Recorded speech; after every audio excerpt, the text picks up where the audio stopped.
ایک شخص حارث بن حشام نامی نے ان حضرت صلی اللہ علیہ وسلم سے سوال کیا تھا کہ رسول اللہ صلی اللہ علیہ وسلم آپ پر وحی کیسے نازل ہوتی ہے؟ آپ صلی اللہ علیہ وسلم نے فرمایا کہ وحی نازل ہوتے وقت کبھی مجھ پر گھنٹی کی سی آواز محسوس ہوتی ہے اور وحی کی یہ کیفیت مجھ پر بہت شاق گزرتی ہے۔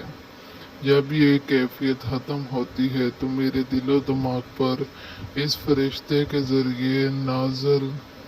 شدہ وحی محفوظ ہو جاتی ہے، اور کسی وقت ایسا ہوتا ہے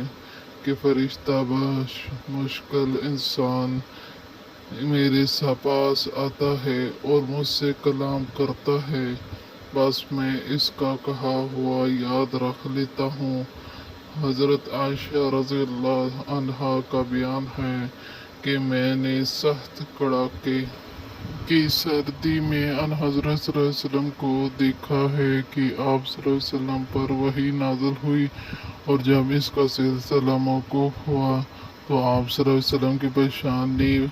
پسینے سے شرابور تھی۔